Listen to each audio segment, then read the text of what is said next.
शुरू कीजिए दीदी। बोलो श्री प्राणनाथ प्यारे की, बोलो श्री सतगुरु महाराज की।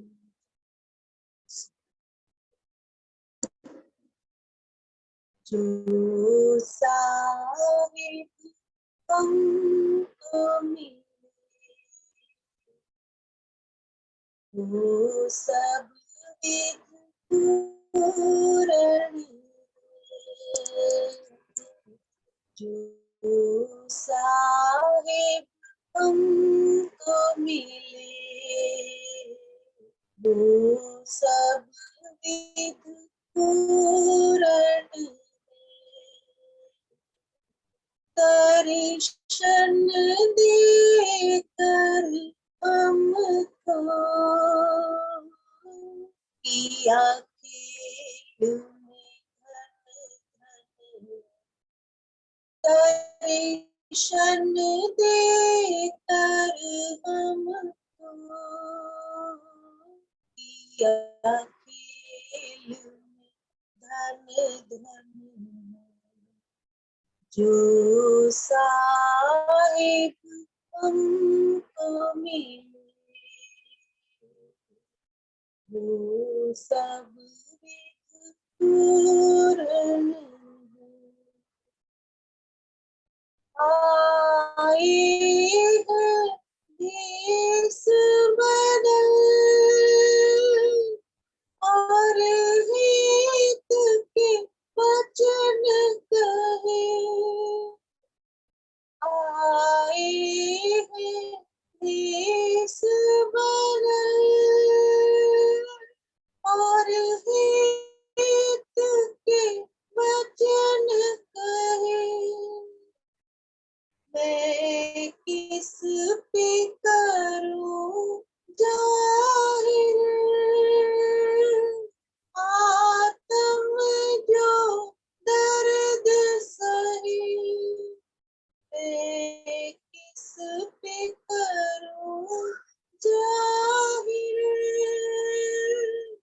आत्म जो दर्द सहे, आत्म जो दर्द सहे, पल पल अब याद आई उनकी वो सिखापन, पल पल अब याद आई उनकी वो सिखापन, दर्शन देकर हमको किया खेल में धन धन, जो साहिब हमको मिले वो सब विध पूर्ण है, दर्शन देकर हमको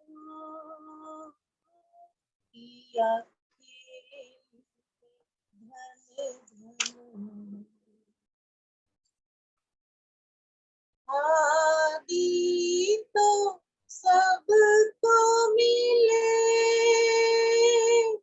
पर कोई नहीं जाना, आदि तो सबको मिले पर कोई नहीं जाना,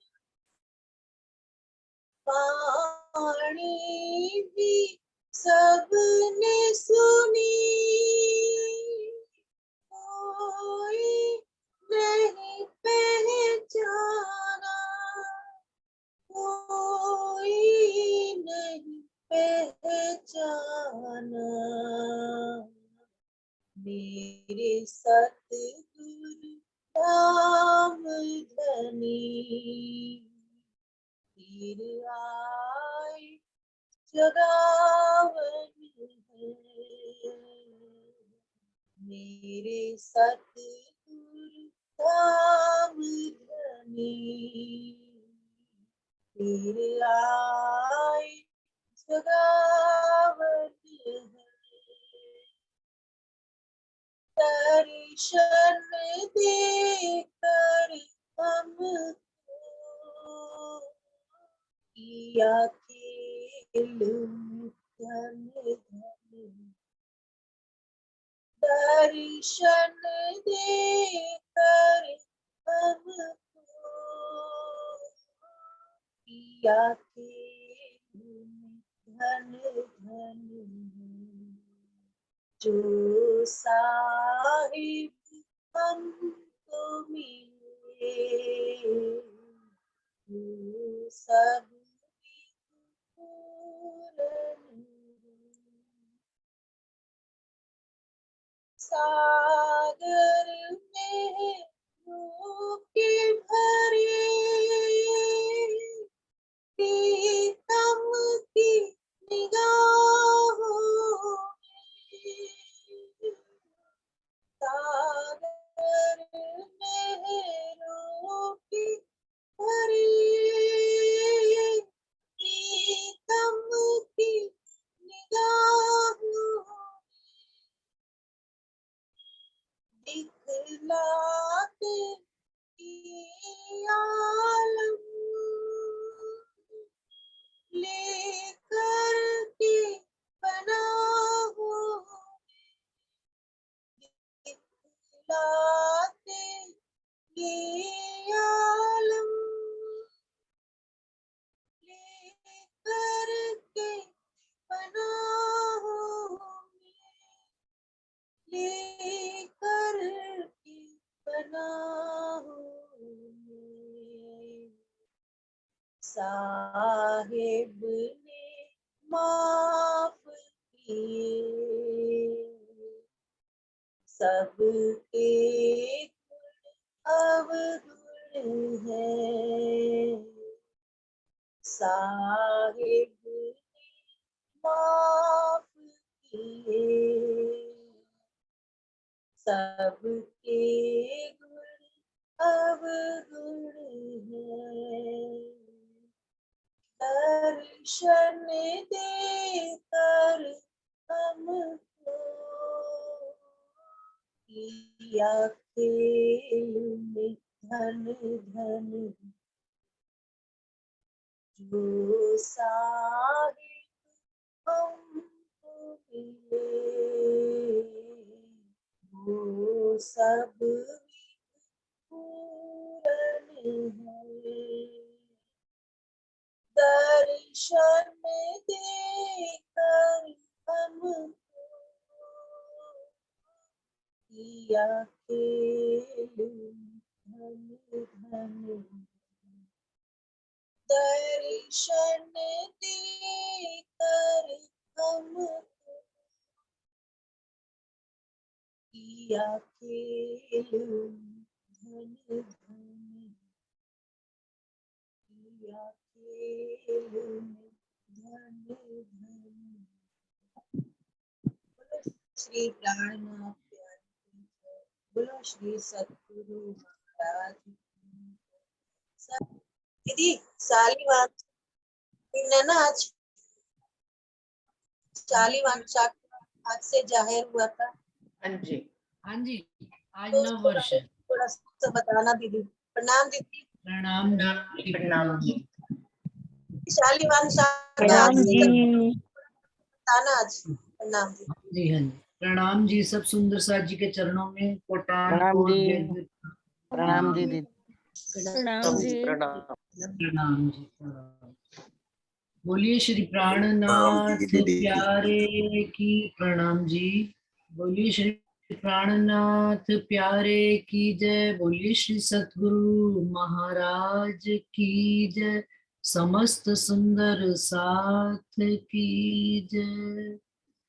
बंदो सतगुरु चरण को करूं सप्रेम प्रणाम।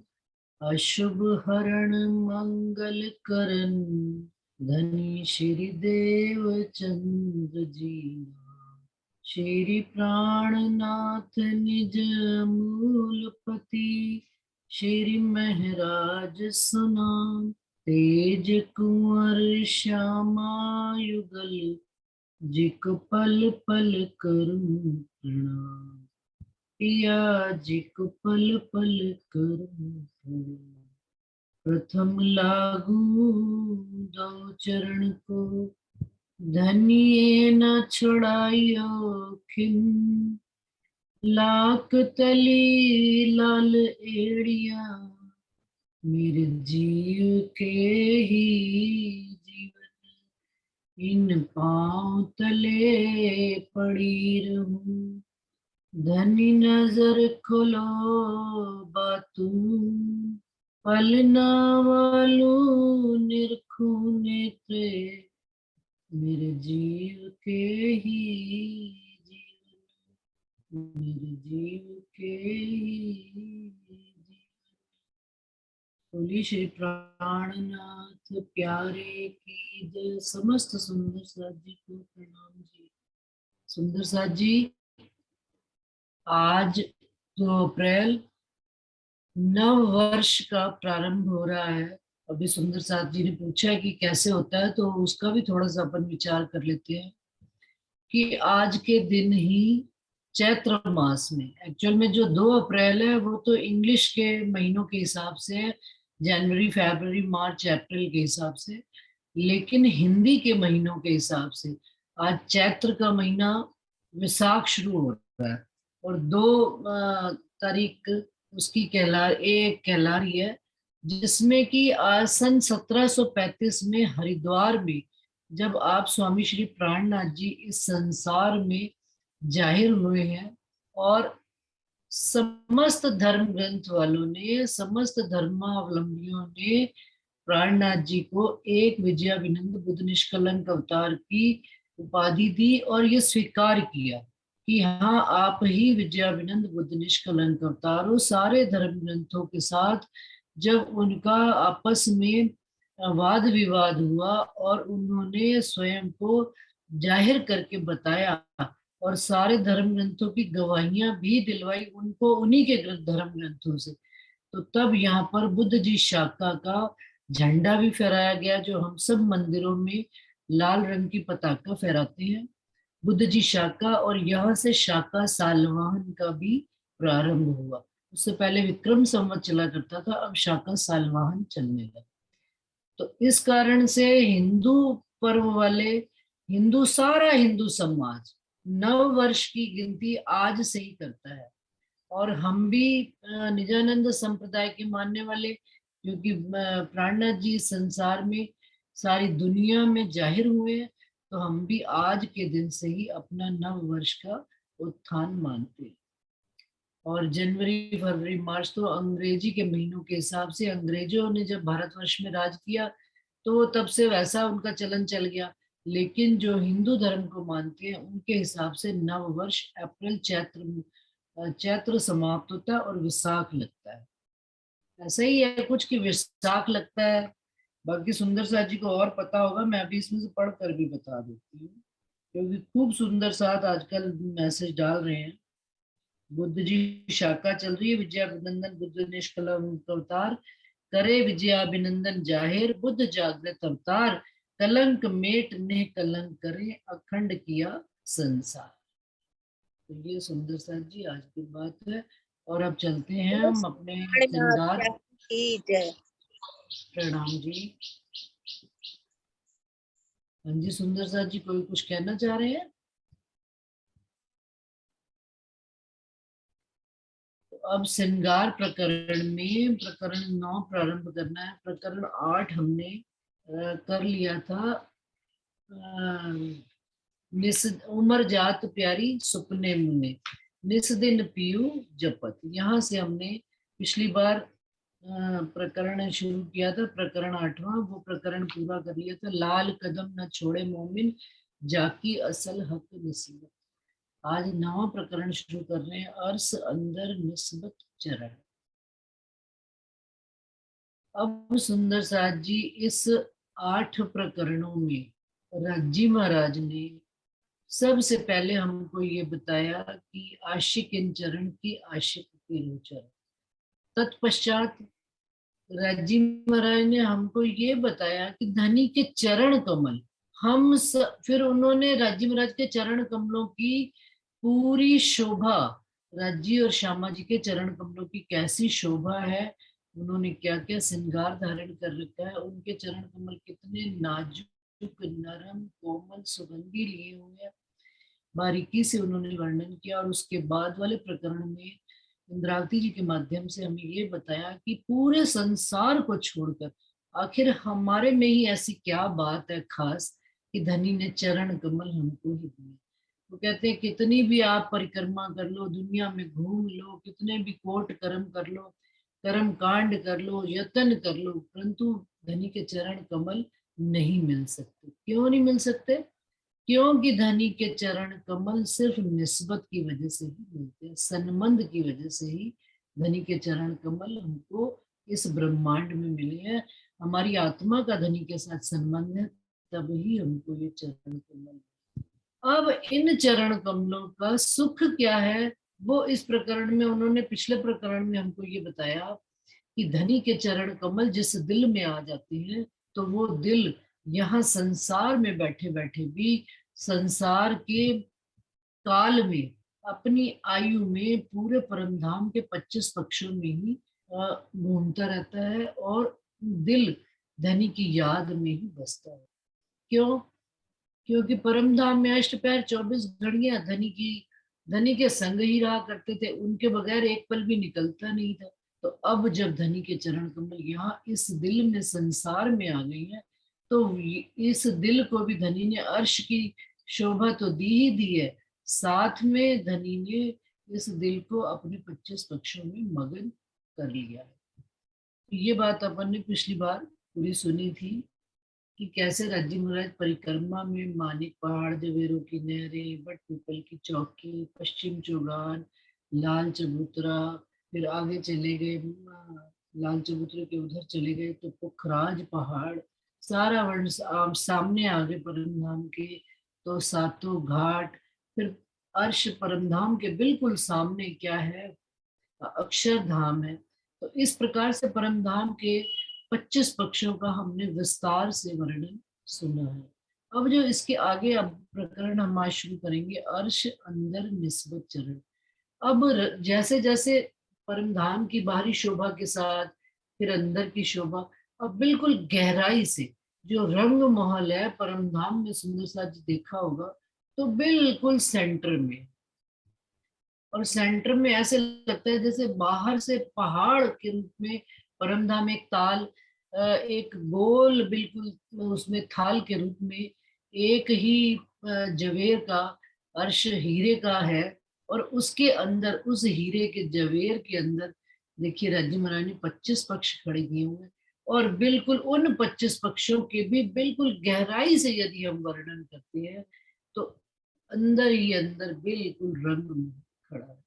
उस रंग महल के अंदर 10 भौम, प्रथम भौम से लेकर 10 भौम तक क्या क्या लीलाएं होती हैं रूहों की राज्य के साथ, वो इस प्रकरण में वर्णन किया गया। जिस प्रकार एक हीरे के और साधारण नग के अंदर एक बेसिक फर्क होता है कि हीरे के अंदर एक नीला गहरा पानी होता है, और बाकी के जो दूसरे होते हैं हीरे की शक्ल और आकार के लिए हुए पत्थर हैं, इवन उनकी चमक भी वैसी ही दिखाई देती है। तो जिनको जो पारखी नहीं होते उनको फर्क भी नहीं करना आता, वो नकली को भी असल समझ के पहनते हैं। तो वो परख के लिए राजी महाराज ने संसार में बताया कि दोनों की परख क्या है, कि हीरे के अंदर जो है एक नीले रंग का पानी होता है, जिस पानी की वजह से उसके अंदर सातों रंग, आठों रंग हीरे के अंदर परिलक्षित होते हैं, और जो साधारण पत्थर होता है उसके अंदर वो रंग नहीं आते। प्लस और भी बात आती है कि हीरा किसी भी अवस्था में हो गर्मी को प्राप्त नहीं करता है, और जो साधारण पत्थर होता है वो गर्म हो जाता है। कहने का ये तात्पर्य है, इतनी बात बताने का संसार के जवेरों का, कि संसार के जवेरों में भी नकल और असल है। और अब हम जिस परम धाम के अंदर चल रहे हैं, उस परम धाम को भी राजी महाराज ने एक हीरे से मिलान करके बताया है। क्योंकि यदि हम परिक्रमा पढ़ते हैं तो परिक्रमा में आता है एक अर्श का, एक जवेर का अर्श। एक जवेर क्या है? हीरे का है, जिससे पूरा परम धाम बना। उस परम धाम के अंदर जो पानी है, जो हीरे के अंदर पानी है, वो है रंग महल के अंदर धनी के साथ राज्जी महाराज के जो 10 भौम में रूहें लीला में अष्टपहर मस्त रहती हैं। वो इश्क का जल जो है बाकी के रंग बिखेरता है। तो वो अब जब सरकार श्री जी हमेशा कहा भी करते थे कि जे और पूरा परम धाम नाम भी यदि सीख पाओ तो और कुछ करना न करना, एक 14 लोक से लेकर परम धाम के अंदर मूल मिलावे रंग महल तक की शोभा पूरी पता होनी चाहिए, और 10 भौम की पूरी शोभा का वर्णन हमको जवानी होना चाहिए। कि हम कभी भी विचार में भी बैठे, धीरे धीरे वो रिस रिस कर जब जीव के अंदर जाएगा तो हम हमारे अंदर वहां की शोभा खड़ी होनी प्रारंभ हो जाए। तो उसी 10 भौम का वर्णन आज इंद्रावती जी के माध्यम से राज्य महाराज हम सब सुंदर साथ को यहाँ बता रहे हैं। अर्श अंदर सुख देवही, जो रूहों दिल उपजत, सो रूहें कदम क्यों छोड़ही, जाकी असल हक निस्बत। अब रंग महल अर्श अंदर, अब परम अर्श हो गया परम धाम के भी अंदर रंग महल के सुख धाम धनी यहाँ पर रूहों को दे रही है। जो रूहों दिल उपजत, रूहों के दिल में जैसे जैसे उपजती चली जाती हैं, जितनी जितनी गहराई आती चली जाती है, रूहों के दिल में नए नए भाव आते हैं। तो राज्जी महाराज भी रूहों को परम धाम के अंदर गहरे गुज गंभीर सुख देने प्रारंभ कर रहे हैं। और सो रूहें कदम क्यों छोड़ही, जाकी असल हक निस्बत। अब ऐसी रूहें जो परम धाम के निज सुखों में मस्त रहती हैं, वो रूहें धनी के चरण कमलों को संसार में कैसे छोड़ सकती हैं? और छोड़े भी कैसे? क्योंकि जब संबंध का धागा जुड़ गया धनी के साथ, जो दिखता नहीं है लेकिन संबंध बंधा हुआ है उनके साथ, तो वो संबंध अब जब पहचान भी हो गई, स्वरूप की भी पहचान हो गई, अपने घर की भी पहचान हो गई, तो वो रूहें उस संबंध को कैसे भूल सकती हैं और कैसे धनी के कदमों को छोड़ सकती हैं। अर्श अरवाहें भौम खिलवत, नूर दसो दिस लरत, सो के छोड़े इन कदम को, जाकी असल हक निस्बत। अर्श अरवाहें, अब जो परमधाम में हम रूहें जिस खिलवत खाने में प्रथम भूम में, जो पहली भूम है, 4 चौरस हवेली छोड़कर 5वीं गोल हवेली में रज्जी श्यामा जी और हम सब रूहें खिलवत खाने में एक रूप एक स्वरूप होकर बैठे हुए हैं, जहां पर नूर दसों दिस लरत है।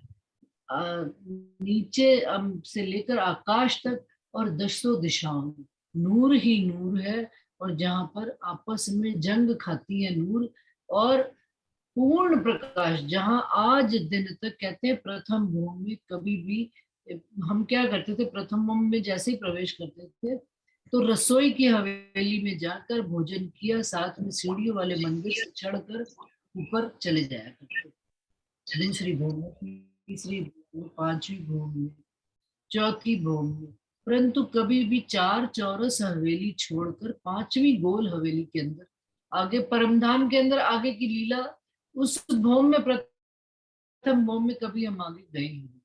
लेकिन जब खेल की कारण और महाकारण बना तो राज्जी महाराज ने प्रथम भौम में हमको इस गोल हवेली मिला के हम सब सुंदर साथ को धनी ने अपने चरणों में बिठाया, और एक से एक बाहों में बाहें डालकर, गलबैया डालकर, इतना कहते एक अंगुरी बीच ना आवे मांग, ऐसे जुड़ जुड़कर हम रूहें बैठी कि धनी हमको कौन सा नया खेल दिखाने के लिए ले जा रही है।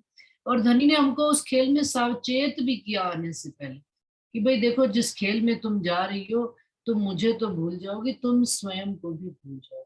उस खिलवत खाने की रचना प्रथम भौम में राज्जी महाराज कह रहे हैं, रावती जी बता रही है हमको कि प्रथम भोम में 4 चौरस हवेली छोड़कर 5वीं गोल हवेली में हम सब रूहे खिलवत खाने में बैठे हैं।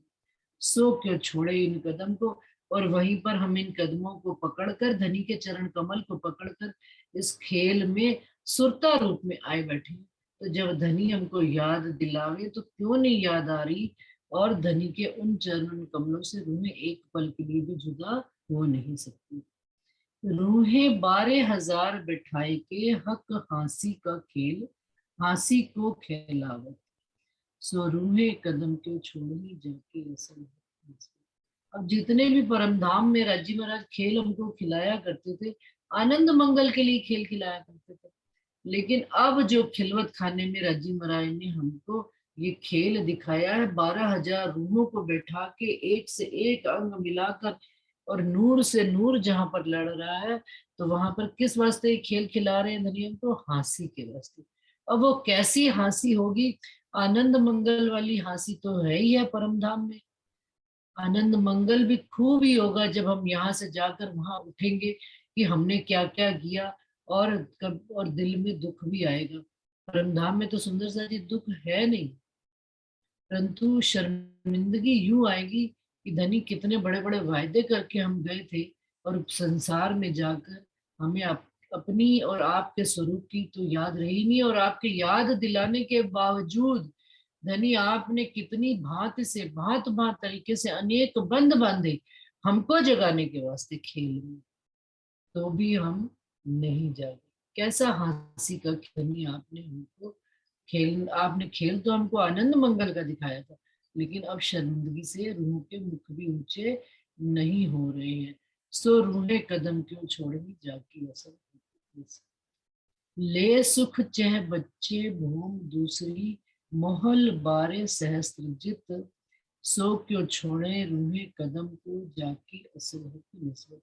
अब सुंदर साथ जी पहली भूम से हम चढ़कर रसोई की हवेली से, रसोई की हवेली के बीच में सफेद श्वेत और श्याम रंग के मंदिर के बीच में सीढ़ियां बनी हुई है, वहां से चढ़कर हम कहाँ चले गए।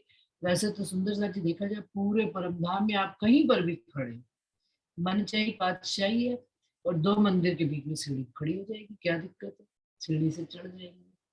लेकिन हर चीज की एक व्यवस्था के वास्ते राज्य महाराज ने सुंदर साथ को बताने के वास्ते हर चीज को शुमार में लाए हैं, गिनती में लाए हैं, शोभा में लाए हैं।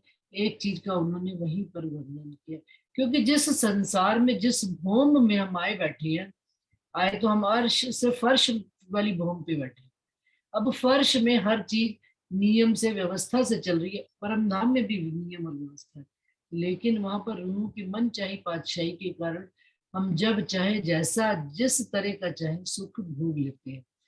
तो अब संसार में यदि हम घर गृहस्थी संसार में देखें, 14 लोक में अपने घर मकान देखें, तो एक ही सीढ़ी का प्रोविजन है। घर कितना भी बड़ा हो जाए एक ही सीढ़ी बनाते हैं, तो जिस सीढ़ी से हम घर के एक प्रवेश में घुस गए और पूरे घर में हम घूम लेते हैं।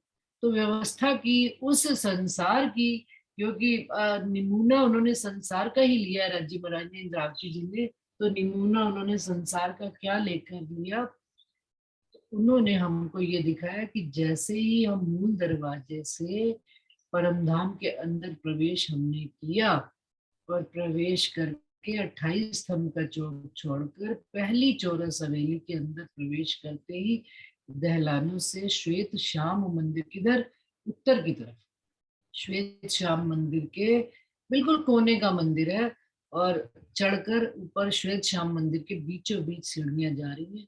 वहां से सुंदर सा जी कोई गलती तो नहीं हो रही ना, क्योंकि नक्शा मेरे दिमाग में इतना फिट नहीं रहता है गिनतियों के हिसाब से। फिर बाद में सुंदर साथ मुझे बताते हैं, कोई दिक्कत नहीं, बीच में सुंदर साथ बोल सकते हैं। अब वो सीढ़ियों से चढ़ के हम रूम में कहाँ चले जाते हैं, ऊपर उत्तर की दिशा में, जहां पर हम भुलवनी के मंदिर बने हुए हैं, 4 चौरस, 4 लंबाई में और 4 चौड़ाई में। सुंदर सा जी किसका माइक ओपन है? हाँ। तो अब 4 चौरस, 4 लंबाई में और 4 चौड़ाई में लेकर 16 हवेलियों के बीच में भुलवनी के मंदिर 12,000 मंदिर बनाए। अब वो भुलवनी की क्या शोभा है सुंदर सा जी? भुलवनी की शोभा ये है कि उस मंदिरों में 12,000 मंदिरों में शीशे ही शीशे लगे हैं। और जब एक रूह प्रवेश करती है तो वो अपने 12,000 स्वरूप उस भवन में देखती है, उन मंदिरों के अंदर। और अब जब 12,000 रूहें भी चली जाती हैं अंदर और राज्जी और श्यामा जी भी चले जाते हैं, तो सबके अनेका अनेक अनंत स्वरूप हो जाते हैं। और उन भुलवनी के मंदिरों में अनेका अनेक अनंत स्वरूप के होने पर हम खेल कौन सा वहां पर खेलते हैं, एक दूसरे को पकड़ने का। अब जब रूहें राज्य को पकड़ने के लिए दौड़ती हैं या श्यामा जी को दौड़ती हैं पकड़ने के लिए, तो क्या होता है कि दिख रहे हैं श्यामा जी सामने खड़े, लेकिन वहां पर जाकर जैसे ही वो उनको पकड़ने के लिए दौड़े तो क्या हुआ कि शीशे से प्रतिबिंब से टकरा जाते हैं, धनी के असल स्वरूप को पकड़ नहीं पाते। तो फिर सब सखियां मिलकर हंसी करती हैं कि धनी तो पकड़ में आए नहीं, और खूब हंसी खुशी का खेल चलता है। और उस खेल में इतना आनंद आता है, इतना रूहें खेल में रस विभोर हो जाती हैं, हास्य विनोद में मगन हो जाती है कि साथ में उन्होंने खड़ो कली बनाई हुई। उत्तर दिशा में जब हम लाल चबूतरे से चलते हैं तो लाल चबूतरा किधर से, पीछे पश्चिम से पूरब की तरफ आता है उत्तर की दिशा में। तो वहां पर लाल चबूतरा छोड़कर बीच में आगे जब हम आते हैं तो खड़ो कली। खड़ो कली क्या कहा गया, एक सुंदर तालाब की तरह से खड़ो कली बनी। अब वो क्या है, उसका जल 2 भौम ऊंचा आ रहा है, और बिल्कुल चल कहाँ से रही है, वो नीचे से चल रही है प्रारंभ में। 2 भौम, क्योंकि दूसरी भौम में हम आए हुए, बिल्कुल दूसरी भौम के लेवल पे है। जब सखियां और नीचे तल से आ रही है तो दिखने पानी कहाँ से नीचे से आ रहा है, परम धाम कितना एक भौम तो ऊंचा उन्होंने पहली भौम ही बनाई है, तो जल और वहां से आ रहा है। तो गिनने में हम कितना करेंगे, एक भौम नीचा, फिर एक प्रथम भौम, 2 भौम, और तीसरी भौम दूसरी भुवनी। इस प्रकार से वहां पर जब जल आता है सुंदर सा जी, उस जल में खड़ो कली में हम जब भुलवनी के खेल में खूब आनंद मंगल कर, एक दूसरे को पकड़ कर हास विनोद कर, अब यहाँ की बात में हम क्या कह देते हैं कि खेल कर थक जाते हैं। वहां पर तो क्या थकना और क्या पसीने आने और क्या कुछ होना, परंतु क्योंकि यहाँ की जुबा में सारी चीजें वर्णन हो रही है, आनंद मंगल करके सब रूहें खड़ो कली में उतर जाती है। और वहां पर एक तरण ताल की तरह से, तरण ताल कह लीजिए, स्विमिंग पूल की तरह से कह लीजिए, बना हुआ है बिल्कुल परमधाम की रंग महल की उत्तर की दिशा में दीवार को लगता है।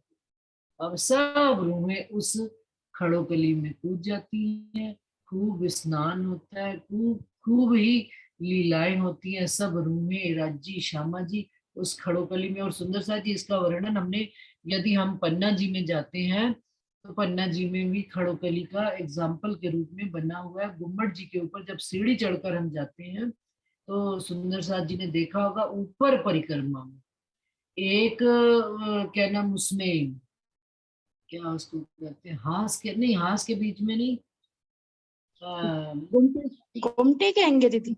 हाँ हाँ, गुमटियों के बीच में, गुमटी के बीच में जब हम परिक्रमा करते हैं, एक गुमटी में तो चरण कमल बने हुए हैं, प्राणनाथ जी के साक्षात सब सुंदर सा वहां दर्शन करने जाते हैं, और एक गुमटी के बीच में खड़ो कली, और खड़ो कली का जल नीचे तक, अभी जल तो दिखता नहीं है, पहले तो जल उसमें रहा करता था, क्योंकि सारा परम पन्ना जी जो है परम धाम को ही नजर में रखकर बनाया गया। तो वहां पर जो जो चीजें परम धाम को परिलक्षित करती है, उस खड़ो कली का बिल्कुल उन्होंने हमको संसार में राज्य महाराज ने परम धाम जैसा ही एक अनुभव कराने के वास्ते। और यहाँ तक कि कुछ सुंदर साथ ने, बहुत साल पहले की बात है, कि 2 लड़कियां थी, तो उनको दिल में इतना राज्य के प्रति राग आया, इतना प्यार आया कि हमने संसार में रहना ही नहीं है। तो दोनों ने गले, पतली पतली दुबली दुबली थी लड़कियां, 15-16 साल की। तो सुंदर साथ ने शायद सुना भी होगा ये प्रसंग, ये मेरे जीवन काल की बात है कि दोनों लड़कियां गले मिलकर, क्योंकि कुएं की जैसे संसार में कुआं, आज सुंदर साहब को ध्यान होगा, तो दोनों गले मिलकर खड़ोकली में कूद गए कि भाई राजी अब हमने आपके चरणों में ही जगना, हमने संसार में रहना नहीं। और सुंदर साथ जी ऐसी राजी महाराज की लीला कि वो दोनों खड़ोकली के अंदर से कूदी ऊपर से, और नीचे से उनको निकाला गया बिल्कुल साबुत, राजी खुशी आनंद मंगल से दोनों जल में से उनको निकाल लिया गया। तो राजी महाराज के चरण कमलों की संसार में भी देखिए कितनी उनकी शोभा है, और कितना राजी महाराज का लाड है कि उन्होंने अपने चरण कमलों में किसी सुंदर साथ को दुख नहीं दिया। तो वो दोनों वैसे की वैसे ही वहां से निकले।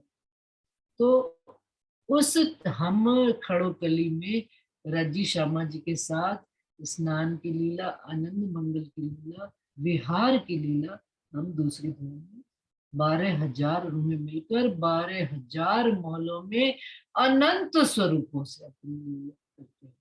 अभी सुंदर सा जी इसका और भी बातूनी अर्थ चलते हैं ना यदि, तो सतगुरु महाराज जहाँ पर आश्रम में जाते हैं ना हम कभी भी, तो जैसे ही आश्रम में घुसते थे ना पहले, तो उन्होंने और कुछ नहीं प्रणाम जी करी, तो क्या करना, चलो पहले बैठ जाओ। तो घर से आए और रात के चले हुए, या जैसे सारी रात हो गई, रास्ते में कुछ खाया पिया नहीं, क्या सबसे पहले क्या करो, खाने पीने का, चाय पी लो, पेट में खाना नहीं होगा तो क्या राज्य की बात समझ में आएगी कोई प्रणाम। तो सबसे पहले चाय नाश्ता भोजन। तो राजी महाराज ने भी देखिए परम धाम में पहली व्यवस्था क्या, जब हम परम धाम में एंटर करते हैं तो सबसे पहले उन्होंने रसोई किया। रसोई की हवेली में कोई जाहिरी खाना पीना नहीं है, लेकिन धनी की बातें, धनी के लाड प्यार, उनका सुख जहां जीव को स्वाद लगना प्रारंभ होता है, तो रूह क्या करती है, रूह राज्य के स्वरूप को और स्वयं के स्वरूप को प्रारंभ करती है खोजना। तो कहाँ पहुंच जाती है, दूसरी भूमि भुलवनी में, जहाँ संसार भुलवनी में क्या है, अनंत ही स्वरूप है, अपने भी, राज्य के भी, श्यामा जी के भी और रूह के। अब जिस संसार में हम आए बैठे हैं भुलवनी के खेल में, यहाँ पर अपने स्वरूप को भी भूले बैठे हैं, राज्य श्यामा जी के स्वरूप को भी, और सारा संसार ही अपना लग रहा है, राज्य और श्यामा जी अपने। क्यों? क्योंकि जो अपने तन के पैदा किए हुए अपने दिखने लग पड़े, जो झूठ है जो मिट जाने वाला है वो अपना लग रहा है, और जो सच है जो दिख नहीं रहा है वो हमको झूठ लगता है। तो ऐसे भुलवनी के खेल में, भुलवनी की रामत उन्होंने किरंतन में संसार के ऊपर भी कही है। तो अब चले हम तीसरी भूमि, रूहे तीसरी भूम चढ़ के बड़े झरोखों आवत, सो क्यों रहे हक कदम बिना जाके असल हक नस्बत। अब रूहें क्या करती हैं, दूसरी भूम, वैसे तो अब हम सीरियल से नीचे से चल रहे हैं, दूसरी के बाद तीसरी भूम, लेकिन वैसे हम तीसरी भूम में कहाँ से आते हैं सुंदर सा जी, पांचवी भूम से तीसरी भूम। पांचवी भूम रमण की होती है, विलास की होती है, रात भर धनी के साथ रमण हास विलास करके जब हम पांचवी भूम से तीसरी भूम में आते हैं, और तीसरी भूम में झरोखों के सामने